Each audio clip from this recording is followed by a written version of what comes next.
अस्सलामुअलैकुम। Welcome to Junoon batch. हम लोग inheritance of one gene and two gene पढ़ चुके हैं, मेंडल्स लॉ ऑफ इनहेरिटेंस भी पढ़ चुके हैं। इनहेरिटेंस ऑफ वन जीन में जो प्रिंसिपल ऑफ इनहेरिटेंस मेंडल ने दिए थे, हम लोगों ने उनको भी पढ़ लिया। और इनहेरिटेंस ऑफ टू जीन में जो जो लॉज उन्होंने दिए थे, अब हमें उसे पढ़ना है। Clear? Inheritance of one gene में जो प्रिंसिपल ऑफ इनहेरिटेंस मेंडल साहब ने दी थी, that was law of dominance and law of segregation. Law of segregation का एक और नाम आता है law of purity of gametes. Purity of gametes को वो बताता है। कैसे बताता है, क्या है, हम लोग उसका डिस्कशन करेंगे। हम लोग तो लॉ ऑफ सेग्रीगेशन पढ़ चुके हैं, बट वो कैसे और क्यों कहलाता है, हम लोग एक क्वेश्चन के साथ उसको प्रैक्टिस करेंगे। पहले हम लोग को ये देखना है कि लॉ ऑफ इंडिपेंडेंट असॉर्टमेंट क्या है। What is law of independent assortment, समझिएगा। तो सबसे पहली बात, law of independent assortment Mendel साहब ने डायहाइब्रिड क्रॉस का स्टडी करने के बाद इसका रिजल्ट पाया था कि डायहाइब्रिड क्रॉस को स्टडी करने के बाद इन्होंने ये बताया कि what is law of independent assortment, इसमें होता क्या है, ये इन्होंने बताया। देखिए क्या चीज है, मान लीजिए कि हम डायहाइब्रिड क्रॉस की बात करें तो कितने ट्रेड्स होंगे, टू पेयर्स ऑफ ट्रेड्स होंगे। दैट इज कितने कैरेक्टर्स होंगे, दो कैरेक्टर होंगे। दो कैरेक्टर के लिए दो जीन होगा। दो जीन, एक जीन के लिए अगर हम मान लें तो टू पेयर, एक जीन के लिए वन पेयर ऑफ एलिल, तो टू जीन के लिए टू पेयर ऑफ एलिल। हाँ कि ना, बताइए। अब अगर हम मान लें कि दो जीन के लिए टू पेयर ऑफ एलिल अगर है, तो हम ये कहें कि अगर कैपिटल Y स्मॉल y था और कैपिटल R स्मॉल r था, तो ये एक एलिल, ये एक एलिल, और ये एक एलिल, ये एक एलिल, ये चारों एलिल अलग अलग। हाँ कि ना। अब ये जब चारों एलिल अलग अलग है, तो इनका कंबाइन होने का तरीका क्या है, ये किसी पे डिपेंड करते हैं कि नहीं करते हैं, ये इंडिपेंडेंट है या फिर इनको कंबाइन होने के लिए कुछ करना होगा, या फिर ये जब कंबाइन करेंगे तो एक पर्टिकुलर एलिल के साथ ही कंबाइन करेगा, कि एक एलिल किसी भी एलिल से कंबाइन हो सकता है। ये बातें इन्होंने डायहाइब्रिड क्रॉस की स्टडी करने के बाद बताई थी। क्या इन्होंने बताया था, when two pair of traits are combined in a hybrid, segregation of pair of trait is independent of other pair of trait। Segregation of pair of trait, समझिएगा क्या कह रहे हैं। एक ट्रेट है राउंड और एक ट्रेट है रिंकल्ड, ठीक है। अब ये राउंड के लिए हम मान लेते हैं कैपिटल आर, राउंड ना बोल के कैपिटल आर बोले, एरे को कहे स्मॉल आर, ठीक। ये स्मॉल आर किसके साथ सेग्रीगेट होगा, किसके साथ फ्यूज करेगा, किसके साथ जाएगा, it is independent of other trade. Segregation of pair of trade is independent of other pair of trade. अलग एक बात देखिए, ये कैपिटल वाई, ये स्मॉल वाई। अब ये जरूरी नहीं है कि ये स्मॉल आर इस स्मॉल वाई के साथ ही सेग्रीगेट हो, चाहे ये स्मॉल आर इस कैपिटल वाई के साथ ही सेग्रीगेट हो, किसी के साथ भी वो सेग्रीगेट हो सकता है। ये रिजल्ट उन्हें मिला था। अगली बात, actually alleles of two pairs of traits separates independently to each other during gamete और स्पोर फॉर्मेशन। ये बात हम लोगों ने की, ठीक। नेक्स्ट क्या बोले, and get randomly rearrange in the offspring. और ऑफस्प्रिंग में कैसे अरेंज होता है, रेंडमली। हमने ये कहा ये कैपिटल आर स्मॉल आर से एग्रीगेट हुआ, कैपिटल वाई स्मॉल वाई से एग्रीगेट हुआ, और सेग्रीगेट होकर के रेंडमली अरेंज होकर के न्यू ऑफस्प्रिंग में ये अरेंज हो गए, ठीक है। कोई जरूरी नहीं कि एक सीक्वेंस में सच धज के अरेंज होंगे, ये जैसे मन वैसे अरेंज हो सकते हैं।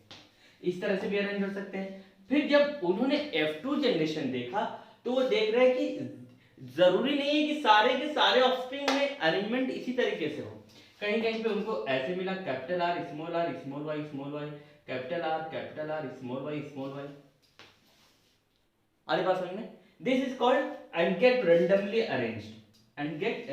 arranged in the offspring at the time of fertilization and produce both parental and new combination of traits. ये सेंटेंस आप अच्छे से ध्यान में रखिएगा, इसको अभी हम लोग एक्सप्लेन भी करेंगे और इसी को हम लोग लिंकेज में भी पढ़ेंगे, ठीक। And produce both parental and new combination of traits. Both parental मतलब राउंड एंड येलो भी मिलता है, क्लियर, ग्रीन एंड रिंकल्ड भी मिलता है, लेकिन in spite of round and yellow and green and wrinkled others character भी मिलते हैं। That is round and green भी मिल रहा था, रिंकल्ड एंड येलो भी मिल रहा था, एंड ये क्या है, ये कंबाइंड कैरेक्टर है, क्लियर। फिर उन्होंने क्या नोटिस किया, उन्होंने किया, Mendel noticed during all his work that height of stem, colour of seed and colour of pores, shape of seed had no impact on one another। आगे मैंने डॉट दिया, उसके आगे की बात मैं बता रहा हूं। मेंडल ने अपने वर्क में देखा कि height of stem colour of seed को इंपैक्ट नहीं डाल रहा है, colour of seed colour of port पे इंपैक्ट नहीं डाल रहा है, कलर ऑफ पोर्ट किसी दूसरे फेनोमेनन पे इंपैक्ट नहीं डाल रहा है, ठीक है। ये उन्होंने स्टडी किया। मतलब क्या, अगर राउंड येलो के साथ ही सेग्रीगेट होता, येलो कलर के साथ ही, तो फिर राउंड एंड ग्रीन नहीं आना चाहिए था।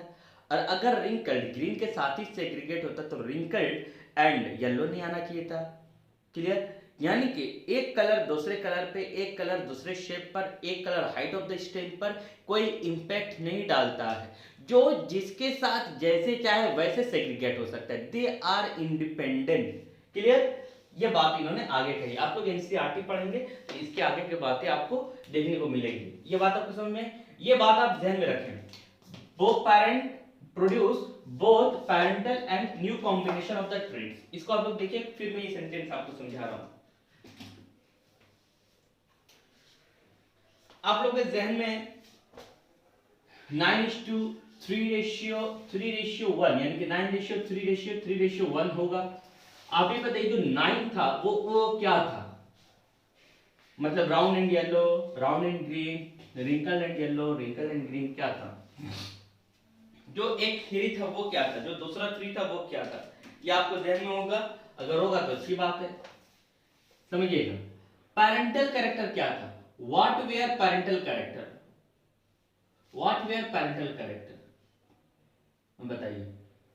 तो पैरेंटल कैरेक्टर अगर कोई पूछे तो इसका आंसर आप लोग क्या बोलिएगा, राउंड एंड येलो, ये एक था। दूसरा पैरेंटल कैरेक्टर क्या था, रिंकल्ड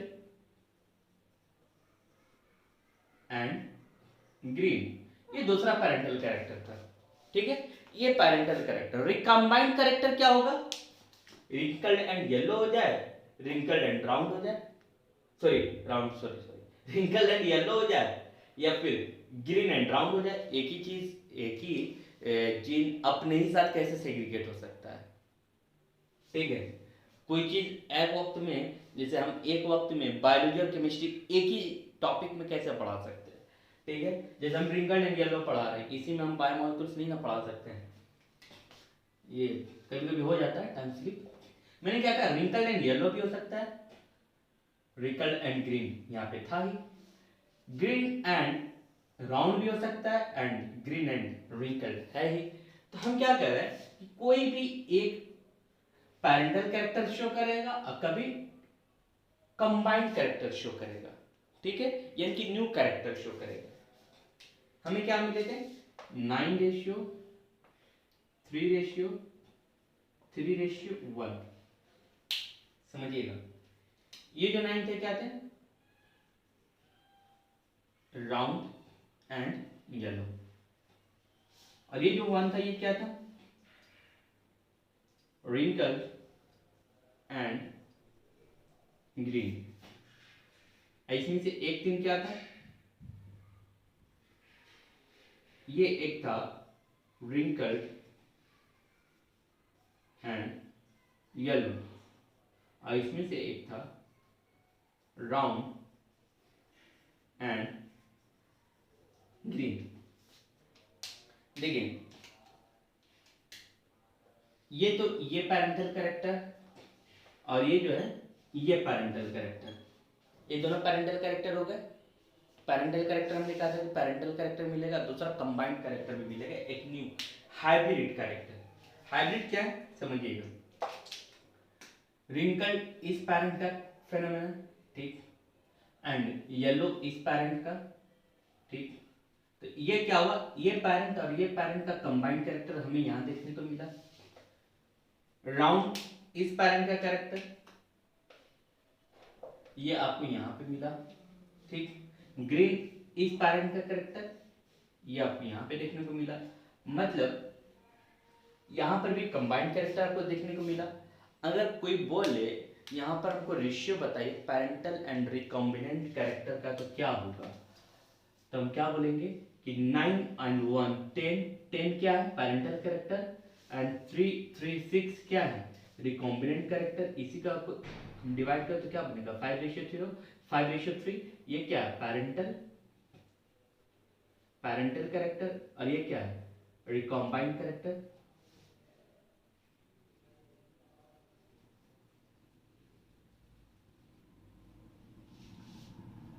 रिकॉम्बाइंड कैरेक्टर, क्लियर।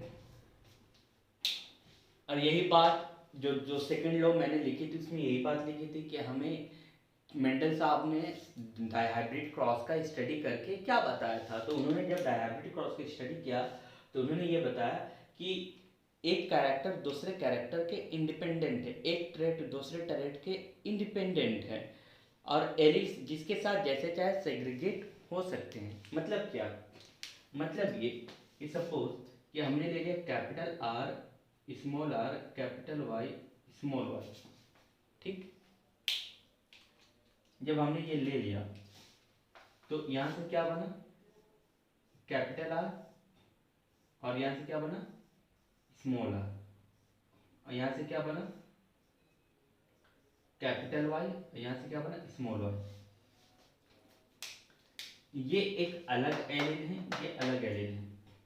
हम ये कह रहे हैं कि ये एलिल इसके साथ भी सेग्रीगेट हो सकता है, यानी कि कैपिटल आर कैपिटल वाई भी बना सकता है। ये एलिल इसके साथ भी सेग्रीगेट होकर के कैपिटल आर स्मॉल वाई बना सकता है। That is this is independent of this and this. कोई फिक्स नहीं है कि इसी के साथ ही सेग्रीगेट होगा। They are independent, that is they can assort with any other allele. ये स्मॉल आर इस कैपिटल वाई के साथ सेग्रीगेट हो सकता है, ये स्मॉल आर इस स्मॉल वाई के साथ भी, क्लियर। और ये अलग होकर के क्या बना सकते हो small R capital Y small R small Y. और ये हम लोग ने गैमेट फॉर्मेशन में पिछली क्लास में पढ़ा था। और एक को दूसरे से फिर हम लोग सेल्फिंग करवाए थे, सेल्फिंग करवा करके फिर हमें 9:3:3:1 मिला था फेनोटाइपिक रेशियो, एंड 1:2:1 2:4:2 1:2:1 क्या मिला था जेनोटाइपिक रेशियो। और इस तरीके से हमने ये पढ़ा। और यहाँ पर हम लोग खत्म होता है इनहेरिटेंस ऑफ 2 जीन। अब हम लोग पढ़ेंगे क्रोमोसोमल थ्योरी ऑफ इनहेरिटेंस क्या बताता है, जस्ट इसी से रिलेटेड है।